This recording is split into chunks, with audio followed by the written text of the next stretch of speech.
और यदि कोई पितर हमारे कोई पूर्वज हैं, बैठना चाहते हैं, नाराज हैं और हमसे पूजा नहीं हो पा रही है, मैं नहीं समझ पा रहा हूं, तो मेरे सपन में आकर के या मेरे घर में मेरे बच्चे पर या मुझ पर स्वयं आके अपनी पूजा स्वीकार करें, बताएं हम फलाने नाम के पितर हैं।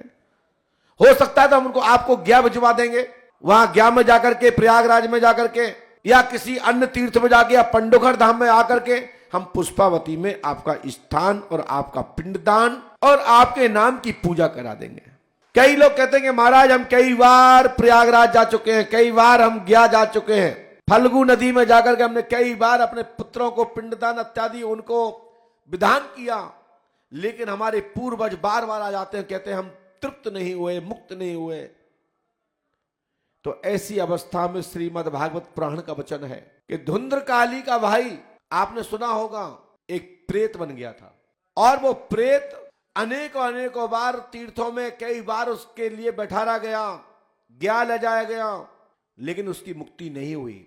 तो उसकी मुक्ति मात्र श्रीमद् भागवत महापुराण से हुई, जो कि कई प्रेत तीर्थ स्थलों में जाने मात्र से मुक्त हो जाते हैं, शांत हो जाते हैं, लौट के नहीं आते हैं। लेकिन कई इतने भयंकर प्रेत हो जाते हैं, उनके इतना पाप चरम सीमा पर होता है कि तीर्थ में भी उनको स्थान नहीं मिलता। तो तीर्थ में जब स्थान नहीं मिलता, बड़े बड़े स्थान ऐसे प्रेतों को स्वीकार नहीं करते, तो उस अवस्था में श्रीमद् भागवत कथा मूल पाठ या शुद्ध 2 टाइम कथा कहने वाला पंडित और उनके साथ संकल्पित उपपुराण, मतलब व्यास गद्दी के अलावा भी दूसरी गद्दी, जिस पर ब्राह्मण के द्वारा ब्राह्मण मुख से वो 18,000 श्लोकों का जो वाचन करता संकल्प लेकर के, उससे मुक्ति आपके पितरों को मिलती है। 20% में आज भी अच्छे आचार्य जैसे हमारे मल्लुक पीठाधीश्वर और भी ऐसे संत हैं जिनको आए दिन हम लोग सुनते हैं टेलीविजन के माध्यम से या हमारे व्यक्तिगत जो संबंध है, वो चाटुकर्ता नहीं करते, वो सीधी अंगुली उठाते हैं और कहते हैं ऐसा कर लो, सुधर जाओ, वरना तुमको नुकसान हो जाएगा। ऐसे आचारों की कथा सुनने से ही कल्याण होता है।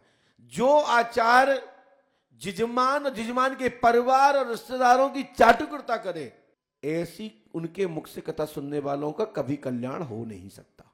व्यास गद्दी तुम्हारे जीवन की, जीने की और लोक और परलोक बनाने की व्यवस्था है, और उसको सुनने से तुम्हारा जीवन बनता है। तुम्हारे दद्दा परदादा की तारीफ सुनने से तुम्हारा भला होने वाला नहीं है। तुम्हारे कक्का थे, बहुत बड़े लड़ते थे, 7-10 भाई थे, लाठियां बहुत थी, खदेड़ देते थे, हम आते थे, फिर हमको एक वो गाय देते थे, 50 लाख रुपए देते थे। ये सब बेकार है। जो ब्राह्मण, जो आचार्य लाखों लाखों रुपए लेके संकल्प ले तो लेते ही नहीं है, वो कहते पहले खाते में डाल देना, फिर मैं कथा सुनाने आऊंगा, तुम्हारा कल्याण हो जाएगा। कल्याण तुम्हारा तो होगा बाद में, उनका पहले हो गया। आजकल ऐसी कथाएं हो रही हैं, ऐसे आचार आ गए हैं, भगवान ही मालिक है। ऐसे आचार कौन से पेड़ से टपक रहे और कौन से गुरुकुल से पढ़ के आए पता नहीं है। डायरी के अलावा उनसे पूछ लिया जाए कोई क्वेश्चन तो बताने की उनमें दम नहीं है। कहते हैं खड़े हो जाओ, क्या पूछना चाहते हो? उन्हें कुछ पता नहीं क्या पूछना चाहते हो, पहले से तय है कौन पूछेगा और हमें जवाब क्या देना है।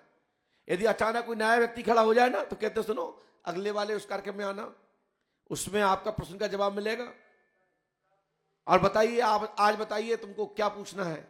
तो पहले से फिट होके आते हैं, फलाने व्यक्ति खड़े होंगे, उनका ये क्वेश्चन होगा, इसको मुझे ये बोलना है। पहले एक नियम था कि कथा होने के बाद आचार्य मंच से बोलते थे, किसी भी विषय पर, किसी भी बिंदु पर कोई भी मर्म जानना चाहते हैं, कोई शंका हो, तो हमारे कथा के बाद हमारे कमरे में या हमारी राउटी में या हमारे विश्राम स्थल पर आकर के सुबह इतने से इतने बजे तक अपनी शंका का समाधान पाए।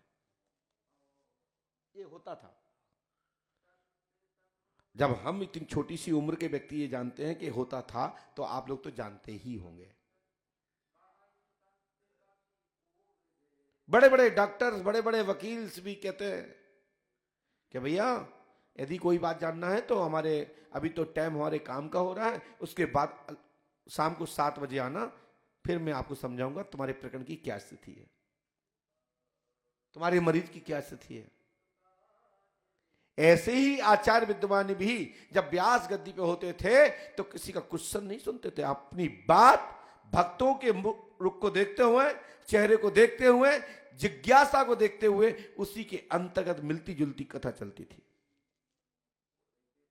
लेकिन अब तो भगवान ही मालिक है। अरे 2 घंटे की कथा है तो 1.5 घंटे तो बनिया की कथा चलती है, ठाकुर साहब की चलती है, पंडित जी की चलती है, जो कि कथा में कहीं उल्लेख नहीं, ना बनिया, ना पंडित, ना ठाकुर साहब। बस 1.5 घंटे उसमें खींच लिया, 10-15 मिनट बचे तो तुम्हारी तारीफ और कर दी, और एक बढ़िया भजन और बढ़िया नृत्य और थोड़ा रुलाया, थोड़ा हंसाया और कथा पूरी। और 200 प्रोग्राम बता दिए कि अब इसके नाम पे चंदा, इसके नाम पे दक्षिणा। वैसे हम लेते तो है नहीं, बाहर एक काउंटर है, यदि आपकी इच्छा है तो दे सकते हो तो दे दें। महाराज जी कुछ नहीं लेते, बस हमारे शॉपी में बांध दीजिए। हाँ, ये स्थिति है। ये हम ब्राह्मणों के या संतों के का मैं द्रोही नहीं हूं, उनका विरोधी नहीं हूं, मैं सनातनी हूं, गुरु हूं। लेकिन कुछ लोग साधु संतों और ब्राह्मणों को बदनाम करने की एक चोला पहन लिया है, डायरी रचा ली है अपनी, थोड़ी छोटी छोटी 2-2 घंटे के चुटकुले बना लिए है, 1-2 कवित छंद लिख लिए, बस हो गए कथाचार।